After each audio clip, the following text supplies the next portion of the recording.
राघविदाता शिव स्वरूप शिविकार नमहु त्रियोग संहारी के। बोलिए देवाधिदेव 1008 श्री आदिनाथ भगवान की जय। बोलिए देवाधिदेव 1008 श्री पार्श्वनाथ भगवान की जय। बोलिए देवाधिदेव 1008 श्री महावीर भगवान की जय। बोलिए प्रशांत मूर्ति आचार्य श्री शांति सागर छाणी महाराज की जय। बोलिए संत श्रोमणी आचार्य श्री विद्यासागर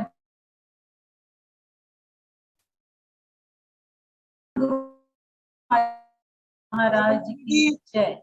बोलिए सराकोद्धारक षष्ठ पट्टाचार्य श्री ज्ञान सागर जी महाराज की जय। आचार्य श्री गे सागर जी महाराज की जय। सभी 9 बार श्री शांतिनाथ भगवान का जाप करेंगे मंगलमयी भावनाओं के साथ। ओम ह्रीं जगत शांति कराय श्री शांतिनाथाय नमः। ओम ह्रीं जगत शांति कराय शांतिनाथाय नमः। सर्वोपद्रव शांति में कुरु कुरु स्वाहा। ओम ह्रीं जगत शांति कराय श्री शांतिनाथाय नमः। सर्वोपद्रव शांति में कुरु कुरु स्वाहा।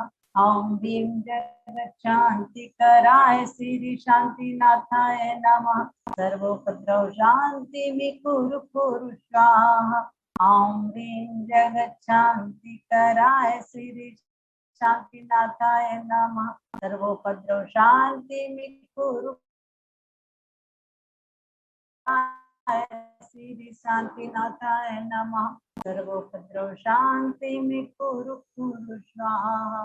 ओम ह्रीं जगत शांति कराय श्री शांतिनाथाय नमः। सर्वोपद्रव शांति में कुरु कुरु स्वाहा।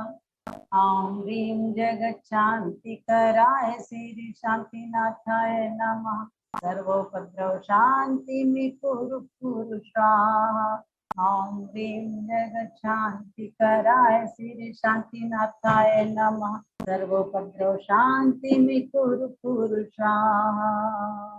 बोलिए देवाधिदेव 1008 श्री शांतिनाथ भगवान की जय जय जय। चर्चा हम और आप सभी छेढ़ाला ग्रंथ की कर रहे हैं, सुन रहे हैं। इसके अंतर्गत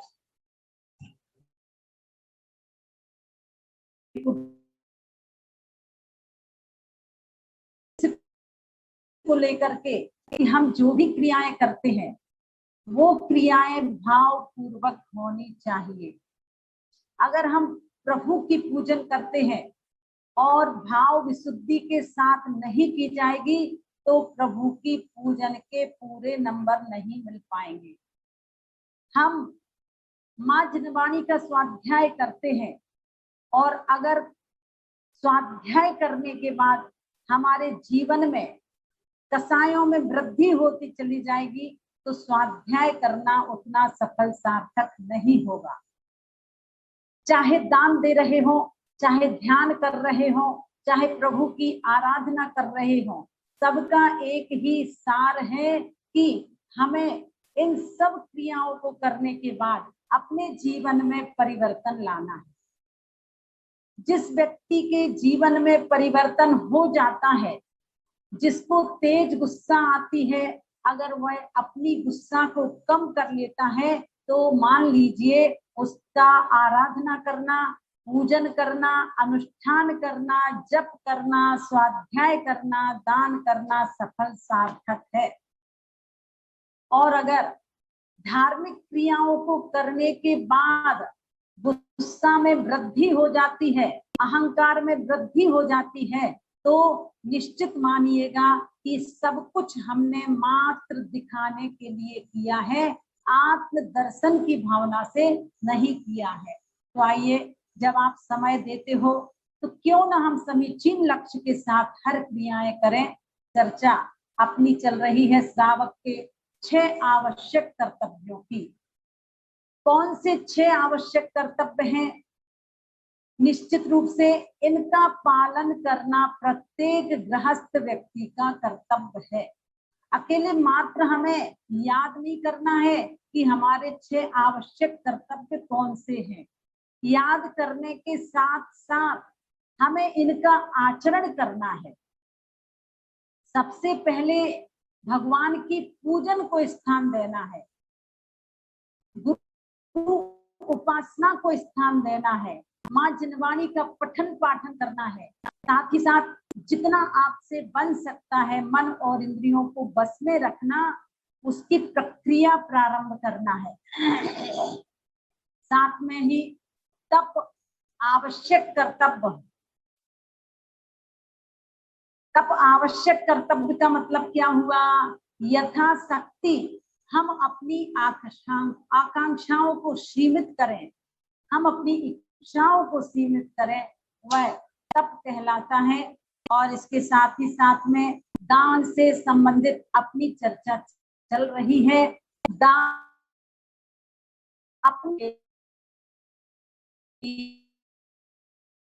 देने से हमारी लोभ कसाय घटती है। दान देने से प्रेम वात्सल्य भाव बढ़ता है। इसलिए हमें प्रतिदिन या शक्ति के अनुसार कुछ ना कुछ दान अवश्य ही निकालना चाहिए। आप सभी को चौके से संबंधित चर्चा करनी है आप सभी के मध्य, क्योंकि द्रव्य शुद्धि, क्षेत्र शुद्धि, काल शुद्धि, भाव शुद्धि, इसका नाम है चौका। और चौका आज हमारे रसोई घर नहीं रहे हैं। आज आपके रसोई घरों में किचन का रूप आता चला जा रहा है। जब पहले चौके की व्यवस्थाएं अपने रसोई घर में होती थी तो कोई भी साधु अचानक नगर में आ जाता था, गांव में आ जाता था, तो चौका लगाने में सिरदर्दी नहीं होती थी। यानी कि आपको पूरी तैयारी नहीं करनी पड़ती थी। आपके घरों में धुला हुआ अनाज रखा रहता था, मसाले रखे रहते थे और मर्यादित हर चीज आप करा सकते थे। पर आज हर चीज रेडीमेड मार्केट से आप ले आते हो, इसलिए किसी तरह से आपको चौका लगाना ही पड़ जाता है, तो उतना उत्साह नहीं रह पाता है। क्योंकि जो लोग शुद्ध भोजन स्वयं करते हैं उनके यहाँ चौका लगाने में बहुत अधिक परेशानी नहीं होती है। और जिनके घरों में शुद्ध द्रव्य नहीं होता है, मर्यादित आटा मसाला नहीं होता है, धुला हुआ अनाज नहीं होता है, मसाले नहीं होते हैं, तो उनको तुरंत ही पूरी की पूरी तैयारी करनी पड़ती है। इसलिए वह जहाँ शरीर से थक जाते हैं और कदाचित 2-4 चौके एक्स्ट्रा लग गए और 3-4 दिन तक साधु महाराज का आहार अपने घर में नहीं हुआ, तो फिर तो और अधिक सिरदर्दी हो जाती है। मुझे तो पता था महाराज जी को वहीं जाना है, आदि आदि चर्चाएं प्रारंभ हो जाए।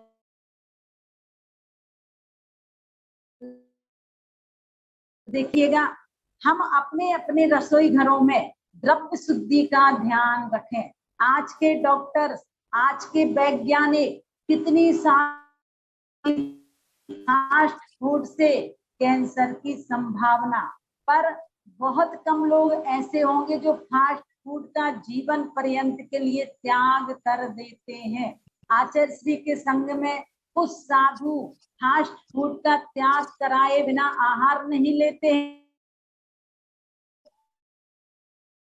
30-35 साल की बहुएं हों, अगर आपको आहार देना है तो फास्ट फूड का त्याग कीजिए, उसके बाद ही आहार आप दे सकते हैं। और वास्तविकता है ये, वास्तव में फास्ट फूड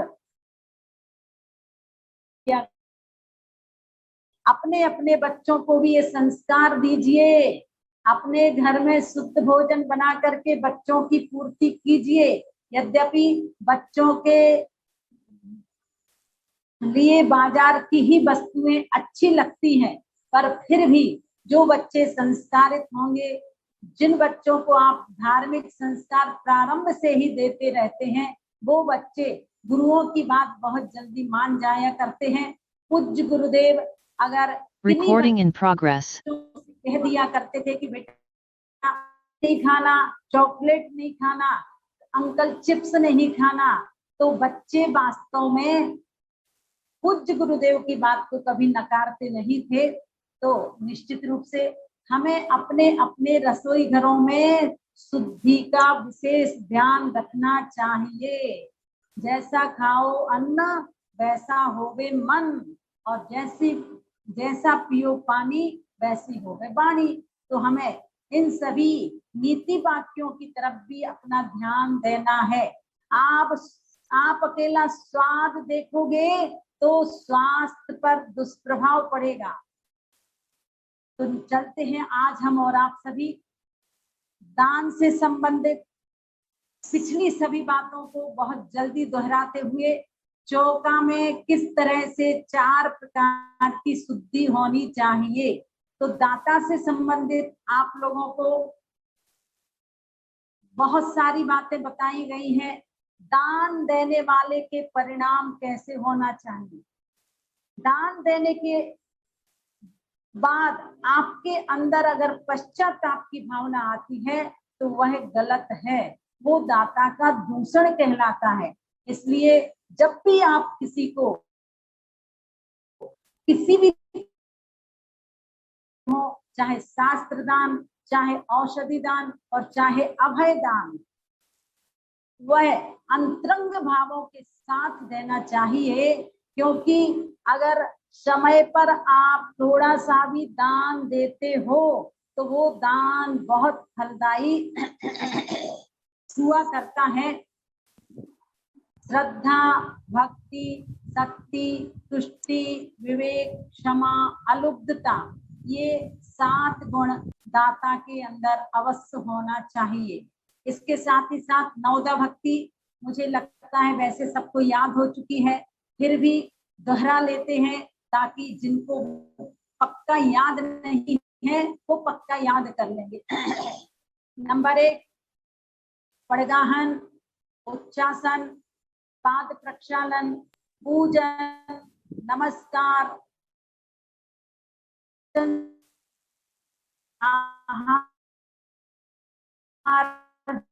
जल से पूजन करना सुनेंगे। किस तरह से, अगर आपके यहाँ मुनिराज पहुंच चुके हैं, नाम आपको नहीं पता है, तो आप पूजन कैसे करोगे।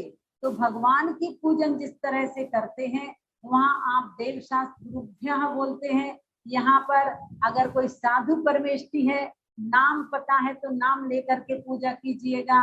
परम पूज्य मुनि श्री समय सागर मुनिंद्राय, योग सागर मुनिंद्राय आदि आदि, तो मुनिराज का नाम लेकर के पूजन कर सकते हैं। और अगर किसी का नाम पता ही नहीं है तो साधु परमेष्ठिन पहले अत्र अवतर अवतर संभवसट की आह्वाननम, अत्र तिष्ठा स्थापनम, अत्र मम सन्निहितो भव भव वसट सन्निधिकरणम। इस तरह से आप आह्वानन, स्थापन, सन्निधिकरण की क्रिया करेंगे। उसके बाद फिर ओम ह्रीं श्री साधु पर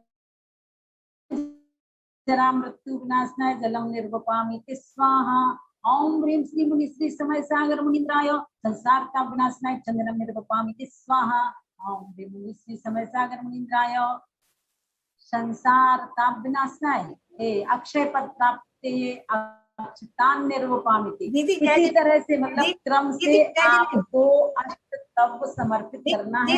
लास्ट में चंदन कंडोल पुष्प कई ऐसा बोल करके आपको अर्घ समर्पित करके नमोस्तु निवेदित करना चाहिए। दीदी पुष्पन सागर मार जी बोल रहे थे, घबरा जाते हैं, पूजन करना भूल ही जाते हैं, यानी कि कोई दूसरा करता है, दीदी आप करा दीजिए। तो हर गृहस्थ महिलाओं को अपने घर में पूजन करना सीख लेना चाहिए। हाँ, कोई कुछ कहे। सागर महाराज जी, महाराज क्या जी के लिए बोलते हैं? सुहानी बोलना चाहिए जब महाराज जी वहां नहीं पूजन बोलना करते हैं। चाहिए। हाँ, प्रमाण सागर जी बोल रहे थे महाराज जी, नमः बोलना चाहिए। जैसे पता नहीं देख बोल रहे थे नमः बोलना चाहिए। ऐसा तो आता है कि जिस समय भाव पूजा करते हैं उस समय स्वाहा की जगह नमः शब्द का प्रयोग करना चाहिए, परंतु ये बोल रहे थे कि जब तुम सुधा हाँ। चढ़ाओगे, सुधा मिलासनाए, तो हमें अटपटा लगता, तो इसलिए नमः बोला। देखिए नमः, वैसे हाँ। नमः शब्द का प्रयोग मतलब भाव पूजा के समय तो आता ही है। अब स्वाहा शब्द का अर्थ वैसे कल्याण का प्रतीक होता है, और पूछ करके बताएंगे कि उनका दृष्टिकोण क्या था और क्या है। चलिए, अब अपनी चर्चा चल रही थी, पूजन करना सीख लेना चाहिए। एक एक महिलाओं को आपके यहाँ हम अगर याद रहा तो आज की क्लास के बाद किसी से भी पूजन करने की प्रक्रिया पूछ सकते हैं। तो आप लोग वैसे आती होगी, बहुत दिन हो गए पूजा करते करते, और जो लोग नहीं करते हैं उनकी बात अलग है, परंतु जो कई वर्षों से पूजन करते हैं तो देव शास्त्र गुरु की पूजन तो आप मंदिर में करते ही हो। अगर कदाचित अपने घर में पूजन करनी है तो कैसे करना, इसको भी आप ध्यान रखिएगा। अब आइए, नवदा भक्ति के बाद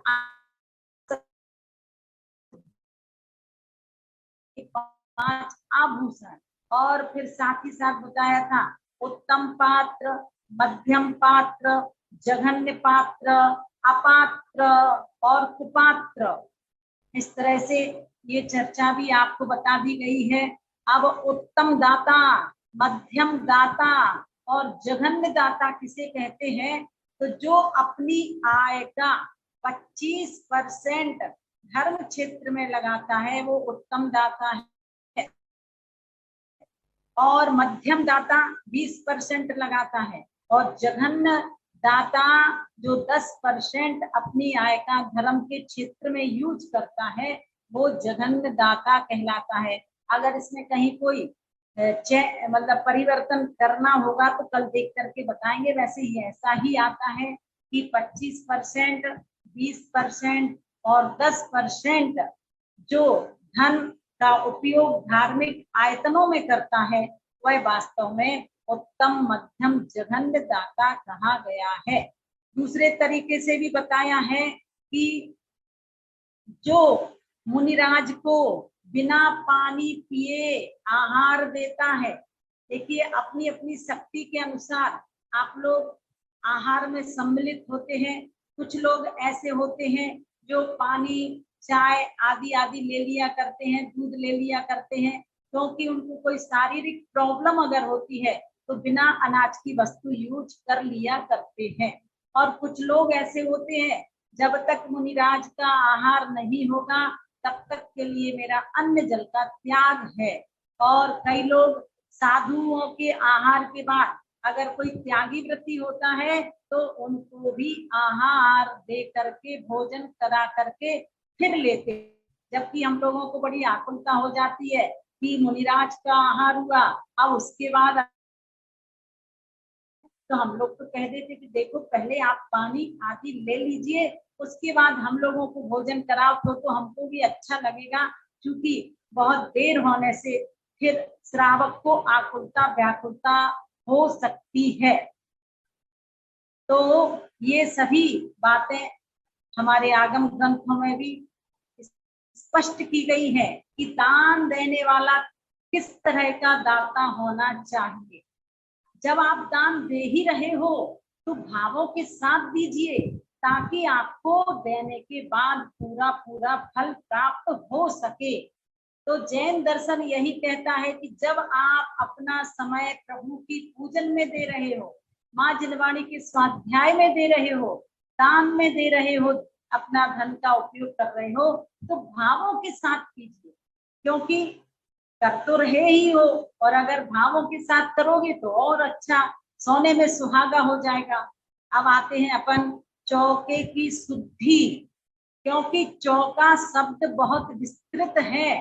अकेले मात्र शुद्धि का मतलब वस्त्र शुद्धि से नहीं लेना, हमें वास्तव में द्रव्य की शुद्धि, क्षेत्र की शुद्धि, काल की शुद्धि, भाव की शुद्धि पर ध्यान देना है। तो आते हैं सर्वप्रथम हम द्रव्य की शुद्धि पर। और द्रव्य की शुद्धि से संबंधित 4 बातें हैं, ऐसे ही क्षेत्र से संबंधित 4 बातें, ऐसे ही काल शुद्धि से संबंधित 4 बातें, और ऐसे ही भाव शुद्धि से संबंधित 4 बातें। जहां पर 16 प्रकार की शुद्धि होती है उसका नाम है वास्तव में 16। या जहां पर दाता के अंदर 7 गुण और 9 प्रकार की भक्ति होती है, तो 9 और 7 मिलकर के कितने हो जाएंगे? 16। तो दोनों तरह से आगम ग्रंथों में चर्चा आती है। चौका का रूप दे दें। किचन अगर आपका रसोई घर हो तो आज से ही किचन को हटा देना। क्या मतलब हुआ दीदी? द्रव्य की शुद्धि रखना, क्षेत्र की शुद्धि रखना, काल की शुद्धि रखना और भावों की शुद्धि रखना। अब द्रव्य शुद्धि से संबंधित मैंने आपको बताया था, जो भी द्रव्य साधु को दिया जाता है वो धुला हुआ होना चाहिए, यानी कि चाहे वो गेहूं आदि आदि हो, नमक लेना चाहिए, तभी वास्तव में वो द्रव्य शुद्धि कहलाती है। साथ ही साथ भुना हुआ द्रव्य नहीं होना चाहिए, क्योंकि भुने हुए द्रव्य में जीव राशि हो जाती है। तीसरा, मर्यादित होना चाहिए। ये सब सामान्य बात है। अब द्रव्य शुद्धि में सबसे पहले जल की शुद्धि, उस दिन बताया था आप सभी को कैसे जल छानना, जल की मर्यादा का ध्यान रखना, 24 घंटे की मर्यादा वाला जल। फिर अगर आप छान करके यूज करना चाहें तो वो फिर छान करके यूज करने योग्य नहीं रह जाता है। मर्यादा का ठंडा पानी ही यूज करना है। कई लोग होते हैं उनको गर्म पानी अच्छा नहीं लगता, भले ही कोरोना काल में जो कभी गर्म पानी नहीं पीते थे उन्होंने गर्म पानी भी यूज किया है। तो वो लोग ठंडे पानी में अगर लौंग करते हैं, पर ध्यान रखना ऐसा नहीं करना। 1 टंकी पानी है और आपने 1 लौंग डाल दी, 2 लौंग डाल दी, जब तक पानी का कलर चेंज नहीं हो जाता है तब तक उसकी मर्यादा नहीं बढ़ती है। अगर आपने अच्छे से लौंग या सौंफ आदि डाली है, की मर्यादा उस पानी की हो जाती है। अब आपके घरों में क्या होता है मुझे नहीं पता, आप लोग अपने अपने घरों में सुबह पानी छान लिया करते हैं और कई लोग उसी छानकर पीने का नियम नहीं पल रहा है। क्यों? क्योंकि एक बार का यूज करते हैं तो मात्र 48 मिनट तक ही काम में ले सकते हो। बार बार छाने क्या, दिन भर यही काम करें क्या, आपके मन में आ सकता है। तो देखिए, आप सबसे अच्छा है प्राशुद्ध पानी कर लीजिए ताकि वो 6 घंटे की मर्यादा का हो जाए, और अगर अच्छा गर्म कर लेते हो तो 12 घंटे तक का काम में आ जाएगा। और बॉयल पानी, एक डॉक्टर शायद आनंद जी थे बॉम्बे हॉस्पिटल के, बम्बई का ही प्रसंग है, जिस समय प्रतिभा सम्मान समारोह चल रहा था, वो डॉक्टर आए थे और उन्होंने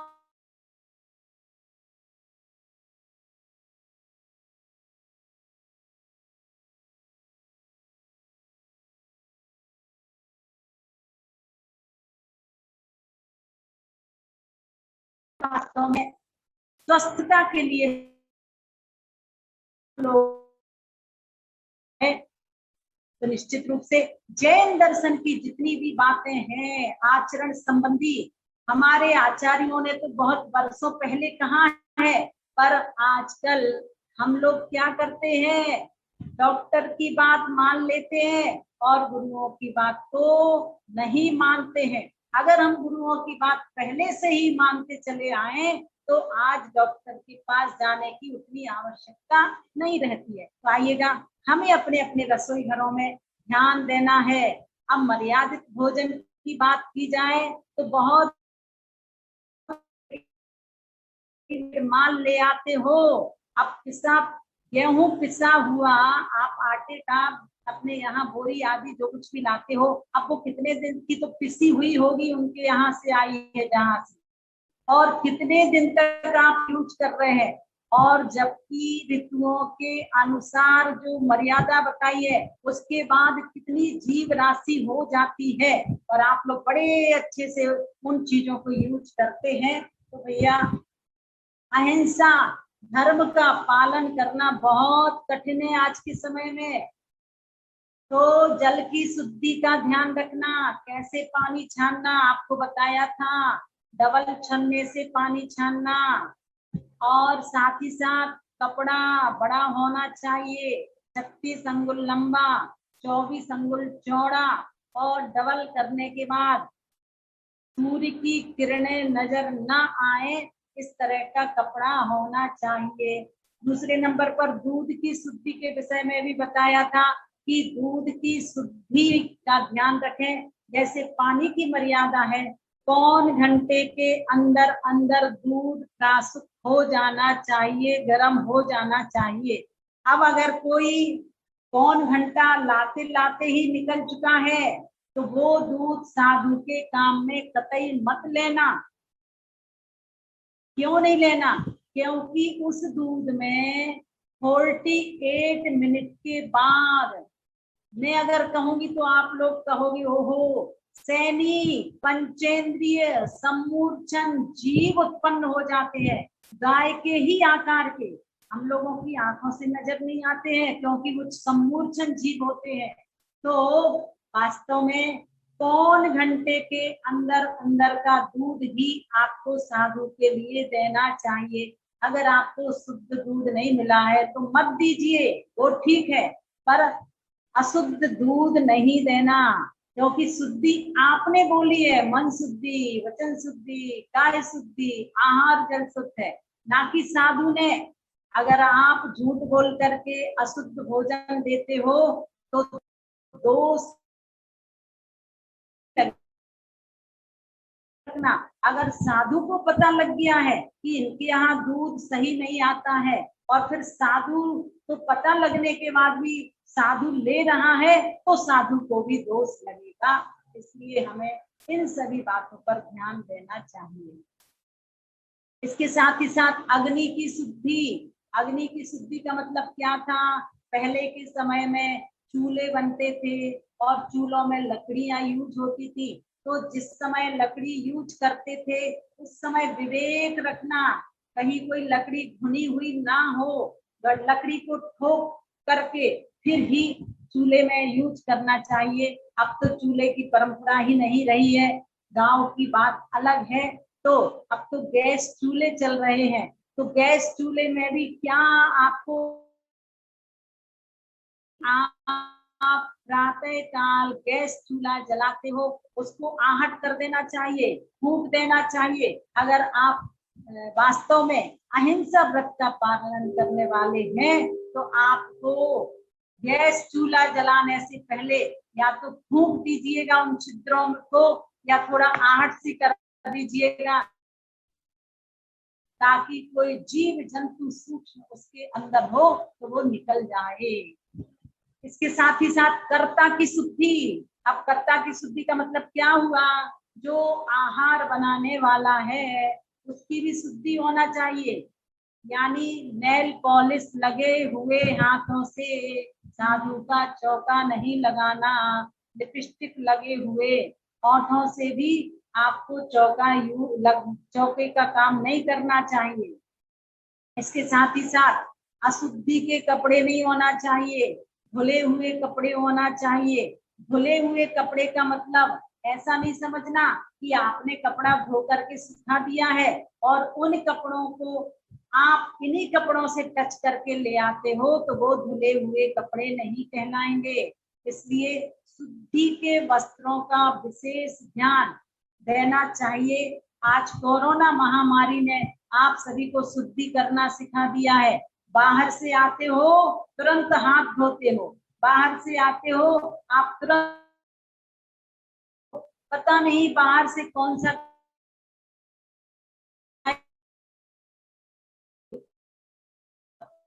तो हमारे यहाँ तो पहले ही ये सब विवेक के साथ सावधानी के साथ हर क्रिया करने को कहा था। तो जैन दर्शन की बात हमने नहीं अपनाई, इसलिए आज हमें दिक्कत हो रही है। कर्ता की शुद्धि के अंतर्गत आपके जीवन में वस्त्रों की शुद्धि भी करनी जरूरी है। मैंने एक दिन शायद बताया था, आपको जिन वस्त्रों से आहार देना है उनको ऐसी जगह सुखाइएगा जहां कोई टच ना करे, और अगर वहां बदलने का स्थान नहीं है तो एक मैक्सी गीली कर लो, ड्रायर कर लीजिए और उस मैक्सी को पहनकर सब कपड़े उठा करके ऐसे कमरे में रख दीजिएगा जहां पर बिस्तर आदि ना बिछे हों। जहां पर पर्दा आदि अगर है तो पहले ही समेट करके ऊपर अलग टांग दीजिए पर्दा, ताकि किसी भी तरह के वस्त्रों से शुद्ध कपड़े पहन करके आप टच ना हो। एक धागे से भी अगर आप टच हो जाते हो तो अशुद्ध कहलाओगे। कई लोग विवेक ही नहीं रखते हैं, बस उनको तो लगता है किसी भी तरह से हमें आहार देना। अब आचार्य श्री जहाँ विराजमान होते हैं विद्यासागर जी महाराज श्री, हालत खराब हो जाती है आचार्य श्री की ही, क्योंकि ठीक है भावना रहती है कि हमारे हाथों से भी गुरुवर के हाथों में एक दास पहुंच जाए।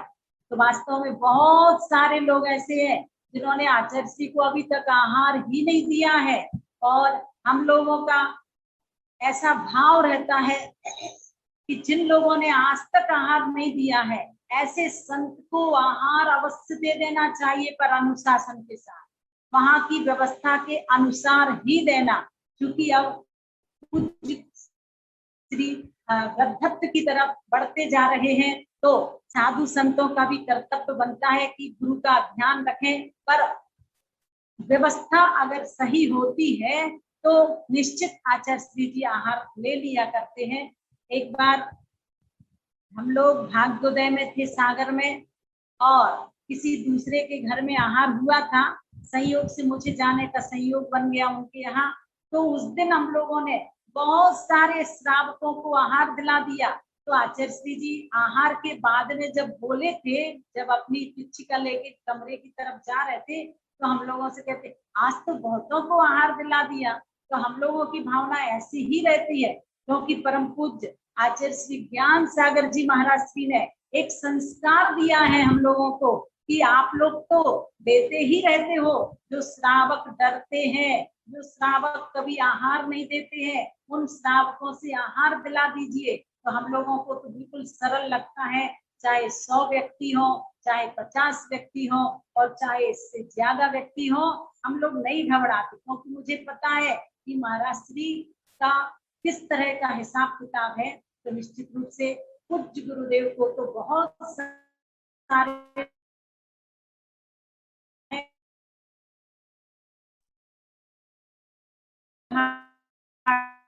अब उनका ध्यान रखना हमारा कर्तव्य होता है। मन तो बहुत करता है, जब भी जाते हैं, आज तक हम लोगों को ऐसा नहीं हुआ कि जाने के बाद आहार देने का सौभाग्य प्राप्त नहीं हुआ हो। और जब हम लोग 12 से पूज्य आचार्य श्री के पास पहुंचे, आचार्य श्री को पता लगा कि आचार्य ज्ञान सागर जी महाराज श्री की संघस्थ बहनें आई हुई हैं। उन्होंने तुरंत बुलाया और आचार्य श्री ने हम लोगों से बहुत अच्छी तरह से बातचीत किए। मैं तो उनके पास जाकर के 10 मिनट तक रोती ही रही, और फिर आचार्य श्री जी ने बहुत अच्छे से समझाया ये संसार है, कितने वर्षों तक का ही संयोग था, और अब आप लोगों को अपने ज्ञान का साधना का उपयोग करना है और सारी जानकारी ली। वास्तव में पूज्य आचार्य श्री का भी असीम वात्सल्य हम सभी को प्राप्त है। चाहे परम पूज्य आचार्य श्री ज्ञान सागर जी महाराज श्री रहे हो, हम लोगों ने वो दृश्य देखा है जिस समय महाराज श्री क्षुल्लक अवस्था में थे, क्या वात्सल्य दिया है आचार्य श्री जी ने। जब क्षुल्लक गुणसागर जी महाराज श्री बीमार हो जाते हैं और आचार्य श्री जी भी अस्वस्थ थे, आचार्य श्री जी को जब ये पता लगा कि क्षुल्लक गुणसागर जी को 2 दिन से उल्टियां हो रही है, आहार बिल्कुल नहीं ले पा रहे हैं, तो मणिबाई जी और हम लोगों को बुलाया और कहा कि देखो क्षुल्लक गुणसागर जी के आहार की व्यवस्था किस स्थान पर करना है। आचार्य श्री बिल्कुल पास में रहते थे और एक कमरे के बाद ही आचार्य श्री ने कहा कि यहाँ आहार की व्यवस्था करना है। और एक दिन क्या हुआ, वैसे आचार्य श्री का आहार उस समय जल्दी होता था, वो भी अस्वस्थ थे तो आहारचर्या को वो स्वयं जल्दी निकलते थे। पर जब क्षुल्लक गुणसागर जी महाराज श्री की ज्यादा स्थिति खराब हुई तो आचार्य श्री जी कहते हैं क्षुल्लक गुणसागर जी से, उठो आज तुमको उठना है पहले। तो देखिए क्या कहा क्षुल्लक गुणसागर जी ने, बोले आचार्य श्री जी आपके रहते हुए यानी कि आप ना उठे और मैं उठ जाऊं, ऐसा अच्छा नहीं लगता है। फिर भी आचार्य श्री जी ने कहा कि मेरी आज्ञा है, आज पहले आहार के लिए आपको उठना है। अब ध्यान से सुनना क्या हुआ।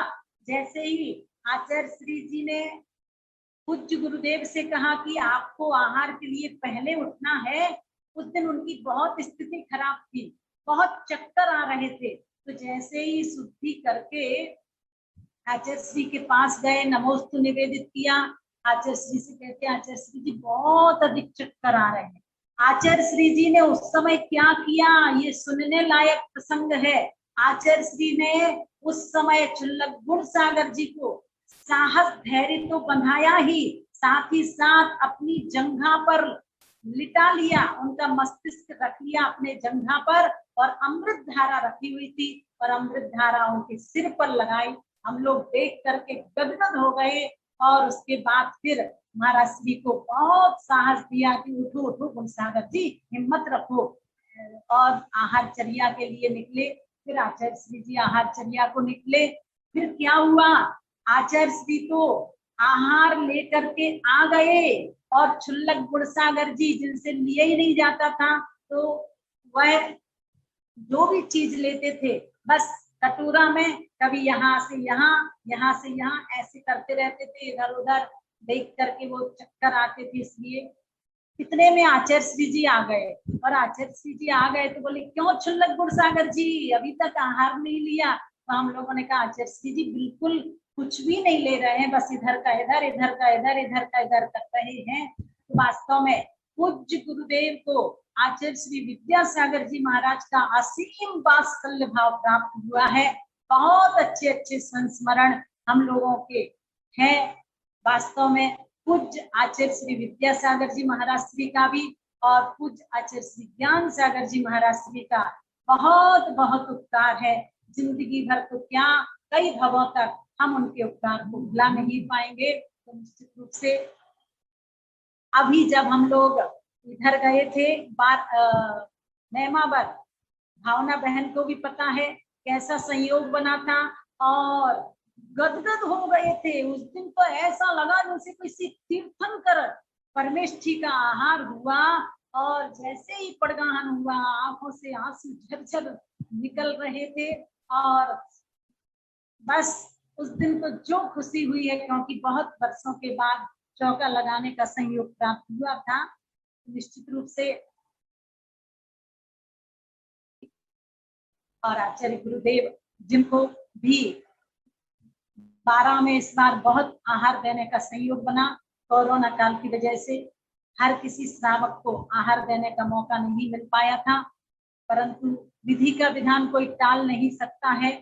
ऐसा कोई जानता नहीं था कि इस तरह के संयोग बनेंगे कि पूज्य गुरुदेव हम सभी के बीच से बहुत जल्दी चले जाएंगे। तो आज मात्र द्रव्य शुद्धि की चर्चा आपके बीच में की गई है।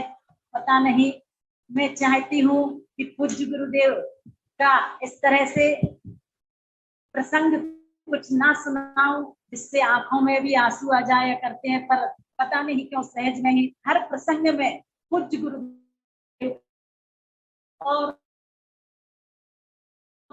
भी बहुत कुछ है हम सभी के लिए। आइएगा ऐसे पूज्य गुरुदेव का स्मरण करते हुए हम आज अपने विषय पर चलते हैं, चौथी ढाल। और चौथी ढाल में आप सभी को बताया गया है कि वो सम्यक ज्ञान जो राइट नॉलेज कहलाता है वो दो प्रकार का होता है, प्रत्यक्ष और परोक्ष। प्रत्यक्ष ज्ञान किसे कहते हैं? जो आत्मा की सहायता से होता है। परोक्ष ज्ञान किसे कहते हैं? जो मन और इंद्रियों की सहायता से होता है। ऐसा ज्ञान परोक्ष ज्ञान है। मति ज्ञान, श्रुत ज्ञान परोक्ष ज्ञान कहलाते हैं। और अवधि ज्ञान, मनापर्य ज्ञान एक देश प्रत्यक्ष ज्ञान है। और केवल ज्ञान सकल प्रत्यक्ष ज्ञान कहलाता है। इसके साथ ही साथ बताया गया है कि ये जो सम्यक ज्ञान है इसका हमें सदुपयोग करना है, स्वाध्याय आदि करके ज्ञान का विकास करना है। और इसके साथ ही साथ कल बताया था कि जितने अब तक मोक्ष पद की प्राप्ति किए हैं, वर्तमान में कर रहे हैं और आगे करेंगे, वो सब इस सम्यक ज्ञान की ही महिमा है। और विषय चाहे दब, क्या कहा था कि जिस तरह से दावाग्नि अर्थात जंगल में जलने वाली अग्नि को बुझाने के लिए बादलों का पानी ही सक्षम होता है, ऐसे ही हम और आपके अंदर विषय कसाय रूपी जो दावाग्नि जल रही है उसको दूर करने के लिए ज्ञान रूपी बादल ही समर्थ है। इसलिए प्रत्येक समय, जब भी समय मिले, व्यर्थ में मत होना, इस समय को बर्बाद मत करना। माँ जनवाणी का पठन पाठन चिंतन मनन करते रहना ताकि आपका जीवन में ज्ञान का विकास हो। जैसे गायों को आपने देखा है या पशुओं को आपने देखा है, वो दिन में चरते हैं अर्थात भोजन आदि लेते हैं, पर रात को जुगाली करते हैं। ऐसे ही दिगंबर मुनिराज, साधु संत दिन भर स्वाध्याय आदि करते हैं और रात को चिंतन मनन करते हैं। तो हमें भी अपने जीवन में स्वाध्याय के साथ साथ चिंतन मनन भी करना चाहिए।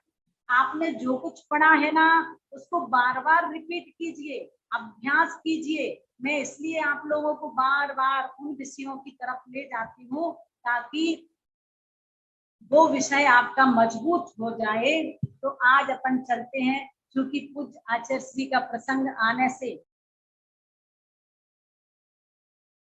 आया है, कोई बात नहीं। अब आगे है 8वें नंबर का छंद।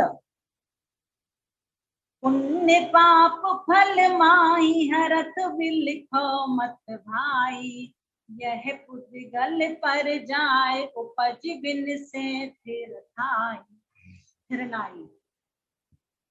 लाख बात की बात यह निश्चय उड़ाओ, तोरी सकल जग दंड फंद निज आत्म ध्यायो। क्या कहते हैं पंडित दौलत राम जी? जैसा कि मेरी भावना में आपने पढ़ा है, होकर सुख में मग्न न फूलें, दुख में कभी न घबरावें। ऐसे ही कहते हैं, हे संसारी प्राणियों, जीवन में कभी भी किसी पे एक सिद्ध नहीं होते हैं। आप सोचो कि हमेशा मेरा पुण्य का उदय रहे, ऐसा नहीं है। कभी पुण्य का उदय तो कभी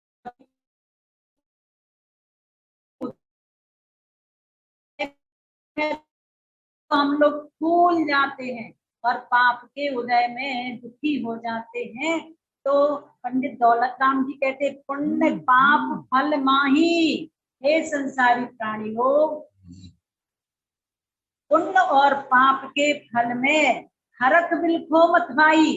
पुण्य के उदय में तो हर्षित मत होइए और पाप के उदय में बिलखो मत होइए मत। तो यद्यपि भूमिका के अनुसार सहज में ही इष्ट वियोग आदि का दुख होता है, मुनिराज भी छठे गुण स्थान वर्ती आचार्य परमेष्ठी, उपाध्याय परमेष्ठी, इनको भी इष्ट है आर्थ ध्यान के जो 4 भेद हैं उसमें निदान के अलावा 3 ध्यान छठवें गुण स्थान तक बताए हैं। इष्ट का वियोग होना, अनिष्ट का संयोग होना और पीड़ा चिंतन अर्थात शरीर में किसी तरह की तकलीफ होती है तो थोड़ा सा विकल्प उनको भी हो जाता है, परंतु निदान बंद नहीं होगा, अर्थात भोगों की आकांक्षा वह नहीं करते हैं। तो पंडित दौलत राम जी कहते हैं चाहे पुण्य का उदय हो चाहे पाप का उदय हो उसमें हर्षित मत होइएगा, उसमें दुखी मत होइए। क्यों? क्योंकि ये पुद्गल पर जाए, कहते ये पुण्य पाप तो सब पुद्गल की पर्याय है। वास्तव में ये तो उपज बिन से फिर नाई, कहते ये उत्पन्न होती है और विनश अर्थात नष्ट हो जाती है, स्थिर नहीं है। भूरे के भी दिन बदलते हैं, आप लोग सुनते पढ़ते हो ना, जो रोडपति होता है वो करोड़पति बन जाता है और जो करोड़पति होता है वो रोडपति हो जाता है। कब किसका कैसा समय आ जाए कुछ नहीं पता। आज हम स्वस्थ हैं कल पता नहीं अस्वस्थ हो जाए, आज हम सबल हैं कल निर्बल भी हो सकते हैं। तो कभी भी किसी भी प्रसंग को पा करके अहंकार नहीं करना। अरे जब रावण जैसों का अहंकार नहीं रहा, भरत जब 6 खंडों को जीतने के बाद वृषभाचल पर्वत पर नाम लिखने जाते हैं बड़े चाव के साथ, बड़े उत्साह के साथ, अहंकार के साथ, तो वहां पर जाकर के देखते हैं कि ओहो मेरा नाम लिखने के लिए तो एक लाइन भी नहीं है, जगह भी नहीं है, तो फिर दूसरे का नाम मिटा करके स्वयं का नाम लिखा। तभी वह सोचते हैं कि अरे मैं कितना अहंकार कर रहा था, यहाँ तो मुझ जैसे कितने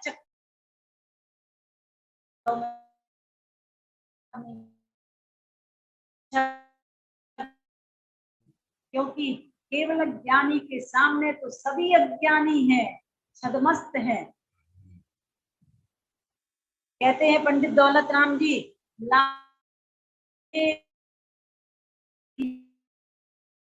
लाख अपने हृदय में दृढ़ता के साथ धारण करो, निश्चय उर लाओ। एक दृढ़ता के साथ आप अपने जीवन में लाख बातों की एक बात को स्वीकार करो, क्या? तोरी सकल जग दंड बंद निज आत्म ध्याय। देखिए हर व्यक्ति का लास्ट में यही उद्देश्य होना चाहिए कि भैया ऐसा कब शुभ दिन आए कि मैं संसार के सारे माँ का ध्यान करें। घर गृहस्थी में रह करके भी साधना करते रहिएगा, ऐसा नहीं सोच हम कुछ नहीं कर सकते, ऐसा नहीं है। आप लोग अपने घर गृहस्थी में रह करके भी जितने अंशों में आपके लिए साधना करने की बात कही गई है उतने अंशों में आप कर सकते हो। इस तरह से इस छंद की बात पूरी हुई। अब देखिएगा बहुत अच्छी चर्चा, यहाँ तक सम्यक ज्ञान की चर्चा की गई है और अब किसकी चर्चा आने वाली है? श्रावक के 12 व्रतों की चर्चा, एक देश चारित्र की चर्चा, जिसको धारण करने से हम और आप सभी अणुव्रती कहलाते हैं। मुनि महाराज जी तो 5 पापों का सर्वथा त्याग कर देते इसलिए महाव्रती कहलाते हैं। वो सकल चारित्र का पालन करने वाले कहलाते हैं। पर गृहस्थ व्यक्ति पूर्ण रूप से पापों का त्याग नहीं कर सकता है, इसलिए वो क्या करता है, तो उसकी चर्चा। आप लोग घर गृहस्थी में रहकर कितनी प्रतिमाओं का पालन कर सकते, ये सब चर्चाएं अब आपको सुनने को मिलेंगी। और ध्यान रखें, प्रतिमा का मतलब भगवान जी की प्रतिमा से नहीं लेना, इधर आत्मानम प्रति इच्छा इति प्रतिमा, और साथ ही साथ श्रावक के त्याग की सीढ़ियां, जैसे आपके घरों में ऊपर चढ़ने की सीढ़ियां होती हैं वैसे ही श्रावक के जीवन के विकास की सीढ़ियां है, ये त्याग की सीढ़ियां है कि श्रावक धीरे धीरे पहली सीढ़ी चढ़ गया, अब दूसरी सीढ़ी चढ़ गया, फिर तीसरी सीढ़ी, इस तरह से 11 सीढ़ियों की चर्चा आचार्यों ने की है। तो यहाँ पर अगला छंद पढ़ते हैं 9वें नंबर का। सम्यक ज्ञानी होए बहुरी दृढ़ चारित्र लीजे, एक देश हर सकल देश तसु भेद कहीजे। त्रस हिंसा को त्याग वृथा थावर न सुधारे, पर्वधिकार कठोर निंद नहीं बयन उचारे। देखिए क्या कहते हैं पंडित दौलत राम जी कि हे भव्य आत्माओं, सम्यक ज्ञानी होए, आपने अपने जीवन में सम्यक दर्शन प्राप्त कर लिया और सम्यक ज्ञान होने पर आपका ज्ञान सम्यक ज्ञान हो जाता है। अब सम्यक ज्ञानी होने के बाद आपको क्या करना है? दृढ़ चारित्र लीजिए। जब तक दवाई पर विश्वास नहीं होगा, जब तक दवाई की सारी जानकारी नहीं होगी, तब तक आप स्वस्थ हो जाओगे क्या? नहीं होगे। और मान लो विश्वास तो हो गया, ज्ञान भी हो गया, कौन सी दवाई कब खानी है, और अगर अलमारी में जाकर के रख दो, पॉकेट में रख दो, हम नहीं खाते हैं, तो क्या स्वस्थ हो जाओगे? नहीं हो पाओगे। ऐसे ही जीवन में दर्शन भी हो गया, ज्ञान भी हो गया, और अगर आचरण में नहीं आया तो कल्याण नहीं होगा। इसलिए तीनों चीजें आवश्यक है। कहते सम्यक ज्ञानी होए, सम्यक ज्ञानी होने के बाद अब अपने जीवन में दृढ़ चारित्र धारण कीजिए। और वो चारित्र दो प्रकार का है, एक देश चारित्र और सकल देश चारित्र, सकल चारित्र। एक देश चारित्र और सकल चारित्र। एक देश चारित्र किसे कहते हैं? 5 पापों का, सभी लोग पाप से परिचित हैं, जो हमारी आत्मा का पतन कराते हैं वो पाप कहलाते हैं। बुरे कार्यों को पाप कहते हैं। तो इस तरह से 5 पाप हैं मूल में, और जितने भी पाप हैं वो सब इन्हीं में अंतर्भूत हो जाते हैं। कौन से 5 पाप हैं? हिंसा, झूठ, चोरी, कुशील, परिग्रह। अब आप देखिए पंडित दौलत राम जी क्या कहते हैं, मुनिराज तो दोनों प्रकार की हिंसा के त्यागी होते हैं। दोनों प्रकार की हिंसा का मतलब रस हिंसा और स्थावर हिंसा। अब आपको ये पता लग गया है स्थावर जीव किन्हें कहते हैं? एकेंद्रीय जीवों को स्थावर कहते हैं। उसके 5 भेद हैं, पृथ्वी का एक, जल का एक, अग्नि का एक, वायु का एक, वनस्पति का एक, है ना। और रस का एक किसे कहते हैं? 2 इंद्रिय से लेकर पंचेंद्रिय तक के सभी जीवों को रस का एक कहते हैं। और मुनिराज दोनों प्रकार की हिंसा के त्यागी होते हैं, पर गृहस्थ व्यक्ति पूर्ण रूप से हिंसा का त्याग नहीं कर पाता। तो क्या कहते हैं? रस हिंसा को त्याग, बुद्धि पूर्वक हमें 2 इंद्रिय, 3 इंद्रिय, 4 इंद्रिय, पंचेंद्रिय जीवों की हिंसा का त्याग कर देना चाहिए। अगर कहीं पर खटमल हो गए हैं, मच्छर ऐसी दवाइयों का प्रयोग करते हो जिससे सब मर जाते हैं, तो वास्तव में जब तक आप इस तरह का संकल्प नहीं लेते हैं तब तक आपको हिंसा का दोष लगेगा ही लगेगा। और जो 2 प्रतिमाधारी होते हैं उनको वास्तव में त्रस हिंसा का बुद्धि पूर्वक त्याग कर देना चाहिए। कहीं खटमल है, चींटियां है, मच्छर है, तो साफ सफाई रखना वो ठीक है, परंतु ऐसी कोई दवाइयों का छिड़काव नहीं करना चाहिए जिससे जीव राशि मर जाए। तो कहते हैं त्रस हिंसा को बुद्धि पूर्वक त्याग करना, और वृथा थावर न संहारे। ये बहुत महत्वपूर्ण बात है कि व्यर्थ में स्थावर जीवों की हिंसा भी मत कीजिए। अगर आप हिंसा व्यर्थ में करते हो तो उचित नहीं। मान लो गर्मी का समय चल रहा है, कई लोगों की आदत होती है नल के नीचे बैठ जाते हैं और बढ़िया टोंटी खोल करके आधी बाल्टी के पानी से आपका स्नान हो सकता है। पर अगर आप 1 बाल्टी यूज करते हो और अधिक यूज करते हो तो ये व्यर्थता, स्थावर हिंसा का दोष आप अपने ऊपर ले लिया करते हैं। और ये अहिंसाणु व्रत की परिभाषा है। आप लोगों को एक एक पंक्ति का अर्थ पर जीवों की हिंसा नहीं करना और त्रस हिंसा का तो त्याग ही करना, ये अहिंसाणुव्रति कहलाता है। अब दूसरी पंक्ति में क्या दिया है? पर बदकार कठोर निंद नहीं बयन,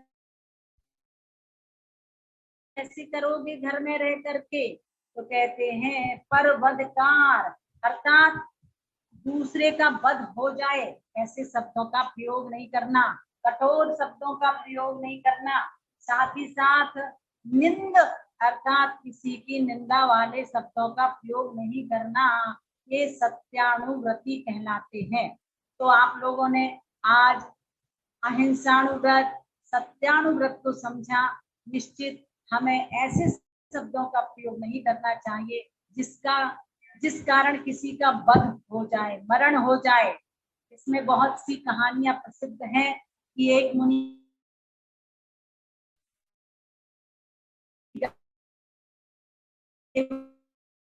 जंगल में, वहीं पर एक गाय निकलती है और वहीं से एक शिकारी आता है और वो मुनिराज से क्या पूछते हैं कि यहाँ से कोई गाय गई है क्या।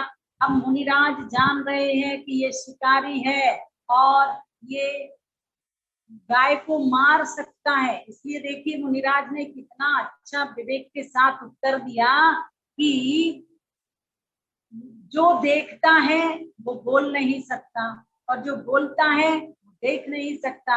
अर्थात मुख से हम बोलते हैं पर देख नहीं सकते हैं वो, और आंखों से हम देखते हैं पर आंखें बोल नहीं सकती हैं। और दूसरे मुनिराज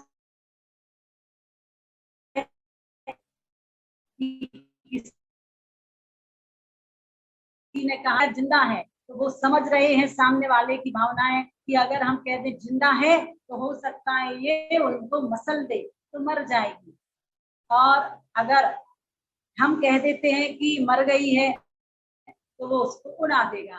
तो ऐसे समय में उन्होंने ऐसा ही बोला कि मरी हुई चिड़िया आपके हाथ में है, तो उसने जल्दी से उड़ा दी। तो ऐसे समय हमें सबसे पहले ध्यान रखना है हमारी बोली से, हमारी वाणी से किसी का वध ना हो, इसका ध्यान हमें रखना। कठोर शब्दों का प्रयोग, कैसे कैसे शब्दों का प्रयोग माताएं गुस्से में अपने बच्चों से कर दिया करती हैं, तो कभी भी कठोर शब्दों का प्रयोग नहीं करना। जैसी बोलोगे वाणी आप, वैसे ही बच्चे बोलना सीख जाते हैं। कई लोग तो शब्दों बिल्कुल बात बात पर गालियां देते हैं, तो निश्चित बच्चे भी गालियां देना सीख जाते हैं।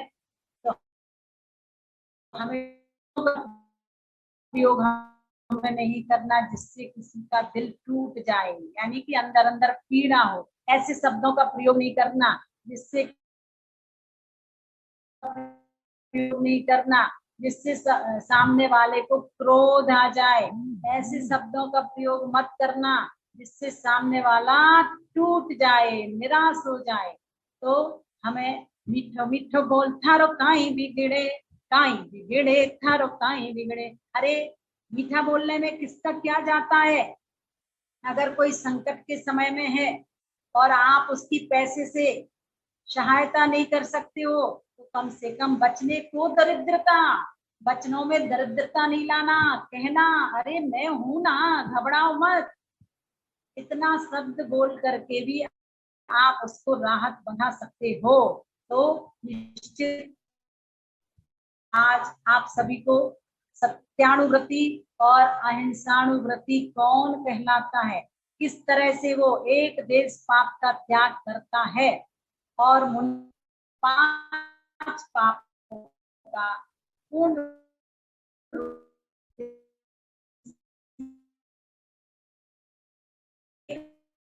बात याद रखना, जिससे पूछा जाएगा वही उत्तर दिया करे, वही अपनी आवाज खोले। दूसरा व्यक्ति बीच में ये ना कहे कि दीदी मैं बताऊं, आप तक पहुंचेंगे। प्रयास तो ये रहता है कि नए लोगों से पूछा जाए, पर जब नए लोगों का नाम बोलने के बाद उत्तर प्राप्त नहीं होता है, तब हम फिर आप लोगों से पूछ लिया करते हैं। हाँ जी, सबसे पहले गरिमा बहन बिजारा, और गरिमा प्रश्न का उत्तर देगी, चौका किसे कहते हैं? उत्तर दीजिए गरिमा जी। गरिमा। दीदी सातों प्रकार की शुद्धि रखी जाती है। द्रव्य शुद्धि, द्रव्य शुद्धि, क्षेत्र शुद्धि, काल शुद्धि और भाव शुद्धि होती है, उसका नाम है चौका। बहुत अच्छा। और सपना जी मेरठ वो बताएंगी, पानी की मर्यादा के विषय में अभी आपको क्या बताया गया था? पानी के विषय में बताइएगा। सपना जी जुड़ी हुई है ना? हाँ, निर्मला जी आप बताइएगा। हाँ बोलिए निर्मला जी। निर्मला जी।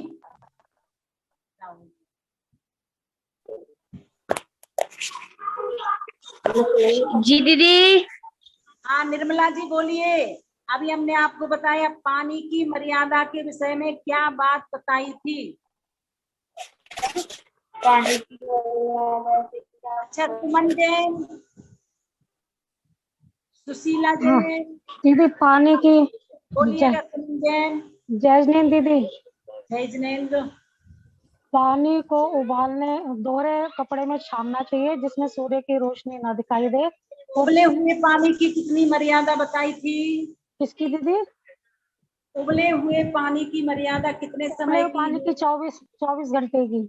हाँ जी। और उसके बाद अगर आपने रासुक किया है तो वो कितने घंटे तक काम में आएगा? वो 6 घंटे। हाँ, और अच्छा गर्म किया है तो वो कितने घंटे काम आएगा? वो 12 घंटे। बहुत अच्छा। और दूध की मर्यादा भी इसी तरह से समझना।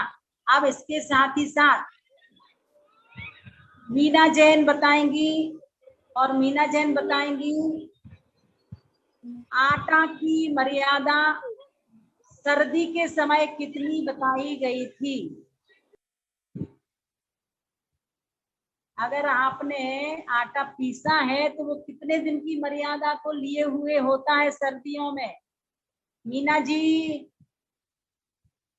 रजत भैया बताएंगे। रजत भैया। हाँ रजत भैया। झारू हेड़ा। बोलिए भैया। दीदी जजनेन्द्र। दीदी जजनेन्द्र। हाँ जयजिनेन्द्र भैया।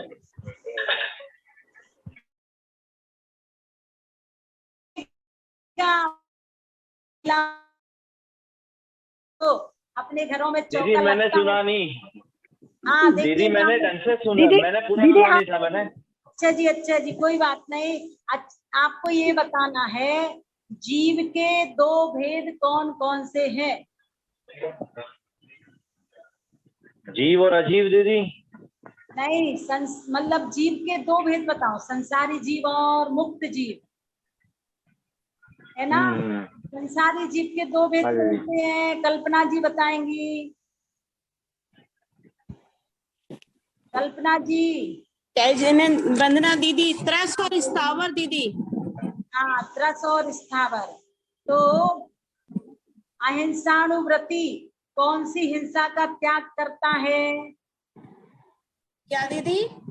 जो अहिंसानुव्रति है वो है, अभी बताया था ना, अहिंसानुव्रति अर्थात जो एक देश पाप का त्याग करता है। कौन सी जीवों की हिंसा का त्याग करता है? एक देश हिंसा का त्याग करता है। त्रस हिंसा का त्याग, ध्यान रखना। हाँ, त्रस हिंसा का त्याग करता है और व्यर्थ में वह स्थावर जीवों की हिंसा भी नहीं करे। हाँ जी। अब अलका जी बताएंगी, और अलका जी बताएंगी कि परोक्ष ज्ञान किसे कहते हैं? अलका जी बोलिएगा। परोक्ष ज्ञान। जी दीदी। परोक्ष ज्ञान किसे कहते हैं? दीदी हम पति और शुद्ध का ज्ञान हो। जो मन और इंद्रियों के द्वारा ज्ञान होता है वो परोक्ष ज्ञान कहलाता है। अब रितु बहन बताएगी परोक्ष ज्ञान के अंतर्गत कौन कौन से ज्ञान आते हैं? दीदी परोक्ष ज्ञान के अंतर्गत अवधि ज्ञान, मनःपर्य ज्ञान और केवल ज्ञान आता है। एक देश प्रत्यक्ष में अवधि ज्ञान और मनःपर्य ज्ञान, और सकल प्रत्यक्ष में केवल ज्ञान। बोल रही हूँ, पर हमने तो आपसे परोक्ष पूछा है ना। मति और शुद्ध ज्ञान आता है दीदी। हाँ, मति श्रुत ज्ञान परोक्ष है, और आपने जो उत्तर दिया वो प्रत्यक्ष ज्ञान के हिसाब से सही दिया है कि ज्ञान, मनःपर्य ज्ञान एक देश प्रत्यक्ष है और सकल प्रत्यक्ष है। ठीक है ना? हाँ दीदी, हाँ दीदी, हाँ दीदी। तो परोक्ष ज्ञान की परिभाषा क्या है? जो मन और इंद्रिय के द्वारा जो ज्ञान होता है वो परोक्ष ज्ञान है। हाँ, और प्रत्यक्ष ज्ञान किसे कहते हैं? जो आत्मा की आत्मा के द्वारा होता है। हाँ। बहुत अच्छा। और अब बताएंगी सरोज जी, वो नहीं हाँ, वो अपना नहीं, कनक जी बताएंगी नरक गति में जो नदी है उसका नाम क्या बताया था? वेतरणी नदी। हाँ जी। और सरिता जी बताएंगी, आप अपनी आवाज बंद कर लीजिए। सरिता जी बताएंगी कि नरक गति में भूमि संबंधी दुख की चर्चा आई है, तो किस तरह की चर्चा है सरिता जी? सुमन जी, कौन देगा इसका उत्तर? दीदी हम दे। मेरी प्रीति आगरा। ये प्रश्न का बाबा से पूछिए। अनिता पर सत क्या? हाँ बोलिए। कहाँ पर सत भूमि दसो सहस्त्र बिच्छो तीसो। सही है कि वहाँ की भूमि का स्पर्श करते ही इतना दुख होता है जितना 1000 बिच्छू अगर इधर काट लें तो उतना दुख नहीं होता है। और अब चलते हैं, सुमन जैन बोलेंगी क्या? गुरु महाराज अगर आपके यहाँ आ गए हैं तो उनकी पूजन कैसे करोगी? प्रीति दिल्ली, अगर गुरु महाराज आपके चौके में आए हैं तो आप कैसे पूजन करोगी? हाँ जी दीदी, मैं सुमन जैन बोल रही हूँ। क्या? मैं सुमन जैन बोल रही हूँ। नहीं, प्रीति जी बोलेंगी। दीदी ओम ह्रीं श्री ज्ञान सागर मुनीन्द्र अत्र संगोष्ठ आहनन अत्र तिष्ठ तिष्ठ स्थापनम अत्र मम सन्निधो भगवशट सन्निधि कर्णम। ओम ह्रीं श्री 108 ज्ञान सागर मुनीन्द्र जन्म जरा मृत्यु विनाशनाय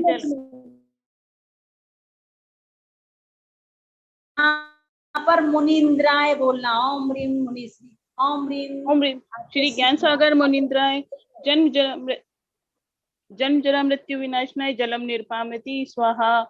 ओम ह्रीं श्री ज्ञान सागर मुनीन्द्राय भवताप विनाशनाय चंदम निर्पामति स्वाहा। ओम बस बहुत अच्छा। सुलेखा जी, इसके आगे आप बोलिएगा, क्या बोलोगे? ओम ह्रीं श्री ज्ञान सागर जी महाराज मुनीन्द्राय अक्षय पद प्राप्त अक्षतान निर्वपामिति स्वाहा। ओम ह्रीं श्री ज्ञान सागर जी मुनीन्द्राय काम्बान विध्वस्नाय पुष्पम निर्वपामिति स्वाहा। ओम ह्रीं श्री ज्ञान सागर जी महाराज मुनीन्द्राय शुद्धारोग विनाशनाय नैवेद्यम निर्वपामिति स्वाहा। बस आभा जी कौन है? आभा जी बोल सकती हो तो बोलिएगा।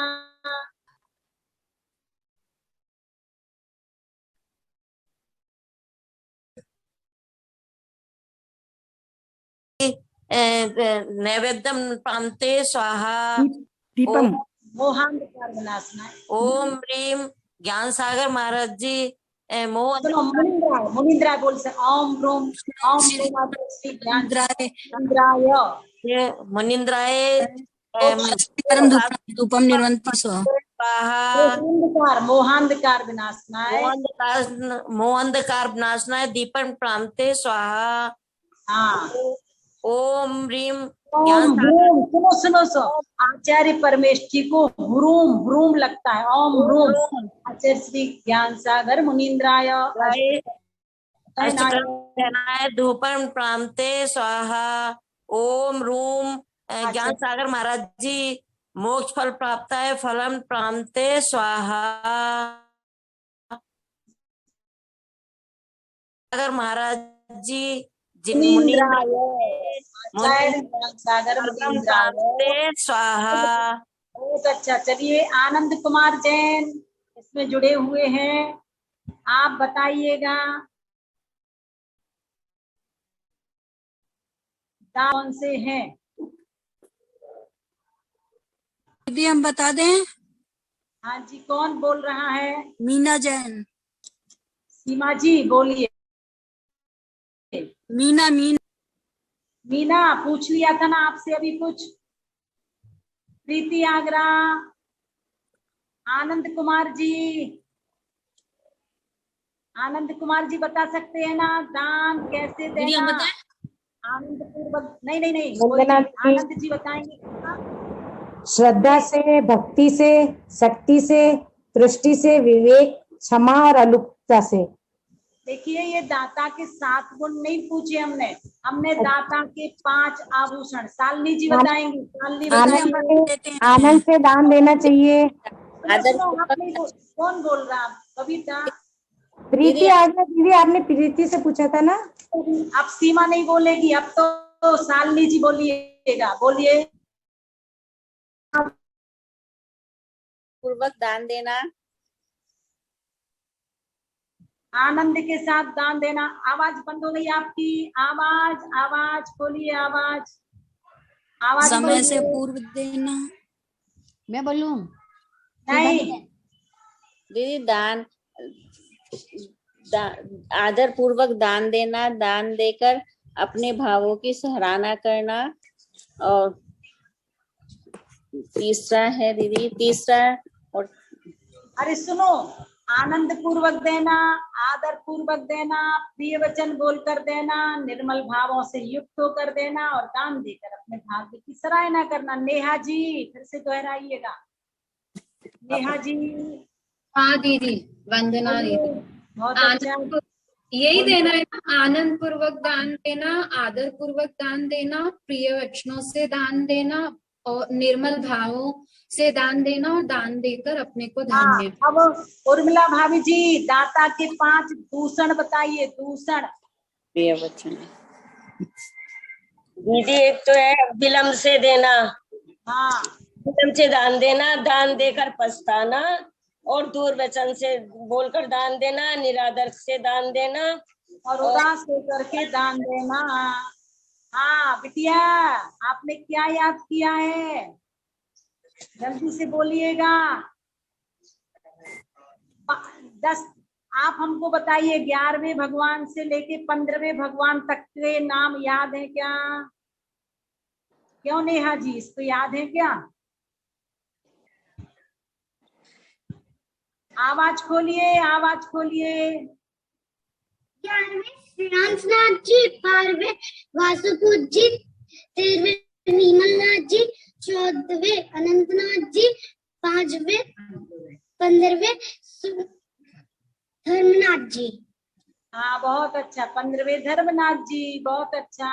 और अब कमलेश भाभी जी बताएंगी दाता के 7 गुण कौन कौन से हैं?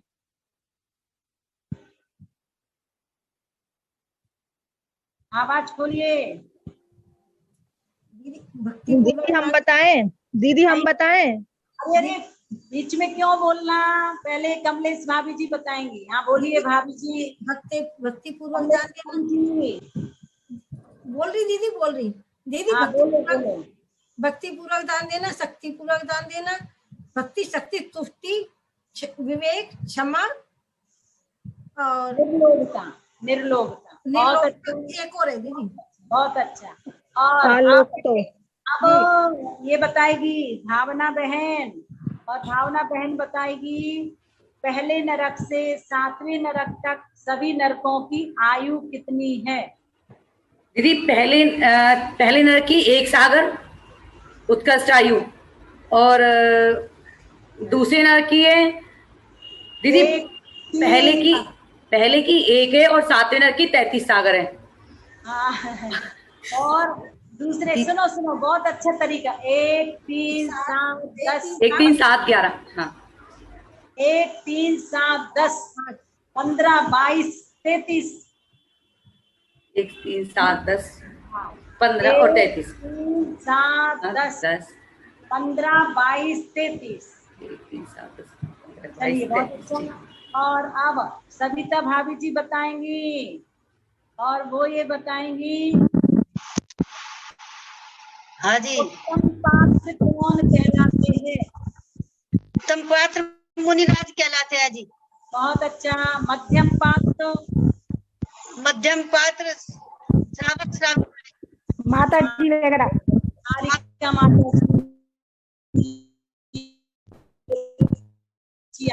बहुत अच्छा।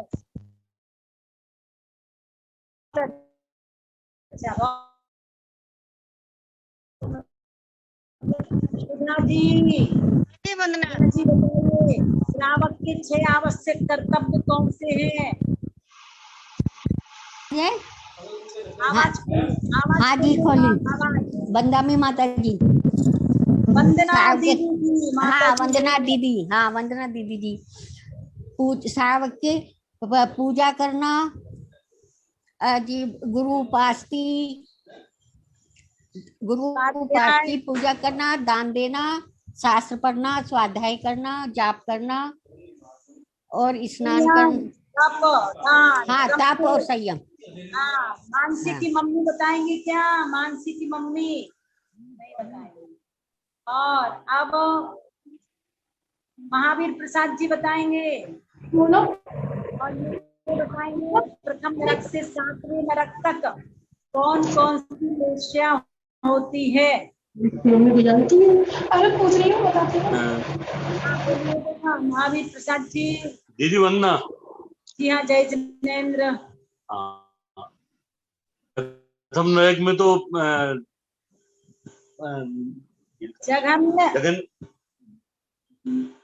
जघन्य नील कापोतलेश्या। जघन्य कापोत।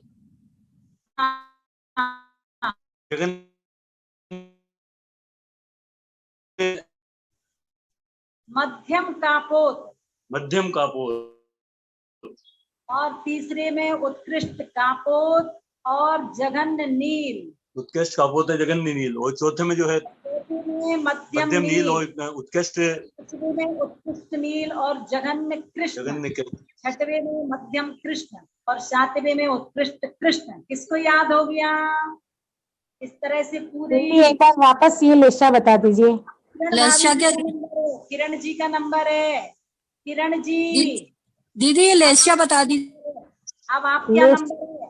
लेशा दीदी वापस बता दीजिए। अरे रुको, बीच में कोई नहीं बोलना। लेश्याओं के नाम बताइएगा। कितनी लेश्याएं होती हैं किरण जी? बोलो जोर से। दीदी मैं बताओ। जय जैन दीदी। हाँ 7 होती हैं। क्या लेस्या 6 होती है। कौन सी? कृष्ण, नील, कापोत, पद्म और शुक्ल। हाँ अब संध्या बताएगी सम्यक दृष्टि के अंदर कितने गुण होते हैं। सम्यक दर्शन प्राप्त जब हो जाता है तो कितने गुण होते हैं? 8 गुण। 8 गुण। संध्या जी निसंकेत। दीदी निसंकेत, निकांक्षिक, निर्विचिकित्सा, अमूल दृष्टि, ठीक है। स्थितिकरण, महास्कल और प्रभावना। हाँ प्रभावना बताएगी के नाम फिर से बताओ। दीदी निशंकित, निकांक्षित, निर्विचिकित्सा, अमूढ़ दृष्टि, उपगोहन और वात्सल्य और प्रभावना। स्थितिकरण, वात्सल्य और प्रभावना। चलिएगा बहुत अच्छी बात है। आप सभी बड़ी लगन के साथ। चंदा भाभी आपको बताना है सच्चे देव किन्हें कहते हैं? जो वीतरागी होते हैं, सर्वज्ञ होते हैं, हितोपदेशी होते हैं। हाँ बहुत अच्छा। और अब कल्पना जी बताएंगी नरकों में सर्दी गर्मी के विषय में क्या कहा गया है? लोहो के समान मेरु समान गल जाए इतनी शीतल उष्णता है। लोह समान मेरु गल जाए ऐसी शीत उष्णता है। हाँ, बहुत अच्छा। और नरक गति के जीवों को कौन कौन सी गति में जन्म लेने का मतलब होता है संयोग? कौन कौन सी गति में जन्म नहीं लेते नरक गति के जीव? महावीर प्रसाद जी, नरक गति से कहाँ नहीं जाता यह जीव? दीदी उसमें मनुष्य ट्रेन से में जन्म लेते हैं। हाँ, तो किसमें नहीं जाता? प्रश्न क्या है? ये उसमें नहीं जाता मतलब देव गति में नहीं जाता। हाँ, और नरक गति में नहीं जाएगा। नरक गति में नहीं जाएगा वापिस। अब संगीता बनौली बताएगी कि सच्चे शास्त्र किन्हें कहते हैं। देखिए, देव गति में नहीं जाएगा, देव गति का जीव नरक गति में नहीं जाता। ऐसे ही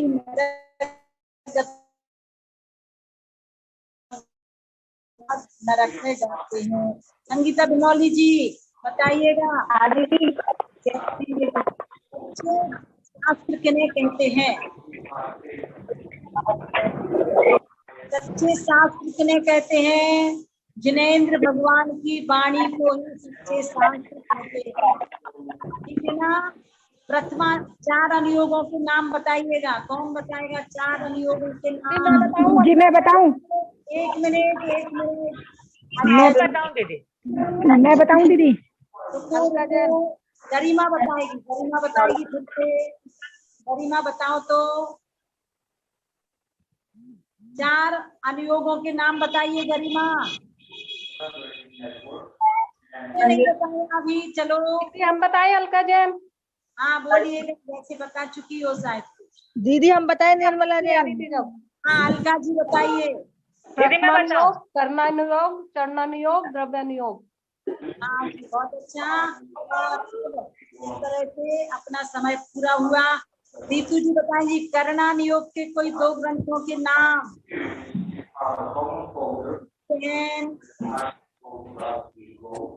अगर याद हो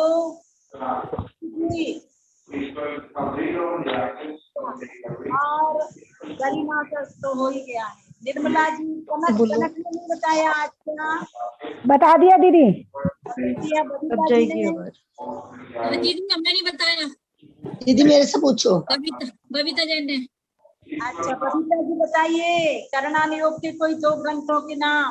कर्णायुग के 2 ग्रंथ। आवाज नहीं आ रही। दीदी मेरे से पूछो। दीदी मैं बताऊं? हाँ बताइए, कौन बोल रहा? मैं बोल रही तिरसलाम। हाँ बोलिए। पद्म पुराण नहीं, ये पद्म पुराण नहीं। दीदी कर्म का आप लोग सब मेरी आवाज त्रिलोकपार, त्रिलोकपंडती। अब अपना समय हो चुका है। दीदी मेरे को बताना नरक गति के जीव कहाँ नहीं जाता?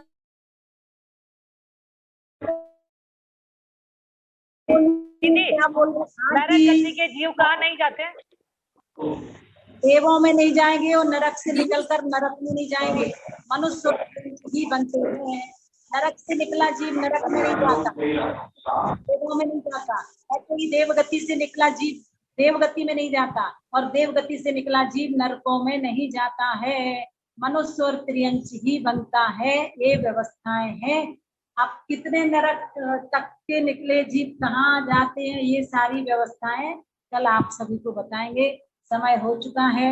27 जून को श्री दिगंबर जैन ज्ञान तीर्थ क्षेत्र पर 48 परिवार के द्वारा 48 मंडल के माध्यम से भक्तामर महामंडल विधान का आयोजन होगा और उसी दिन 48 घंटे का अखंड पाठ प्रारंभ हो जाएगा। आप लोग अपने अपने घरों में ऑनलाइन के माध्यम से या जिस रूप से भी आप करेंगे आपको सूचित कर दिया जाएगा। और फिर 48 घंटे के पाठ के बाद 29 जून को 48 दिवसीय भक्तामर महामंडल विधान और दीप अर्चना का समापन समारोह होगा। वैसे श्री दिगंबर जैन ज्ञान तीर्थ क्षेत्र पर 10 फरवरी से लगातार भक्तामर विधान चल रहा है और 10 फरवरी 2022 तक चलेगा। इस बीच में ये दूसरी बार अवसर प्राप्त हुआ है कि 48 मंडल के द्वारा 48 परिवार भगवान की आराधना करेंगे। अपने अपने घरों से आप लोग ऑनलाइन के माध्यम से कर सकते हैं। तो आइएगा, अब हम और आप सभी माँ जनवाणी की वंदना करते हैं। दीदी श्री जी के सामने आंख बंद करके जाप दे सकते हैं मंदिर माँ जी के सामने। आपकी आवाज साफ नहीं है और कल महावीर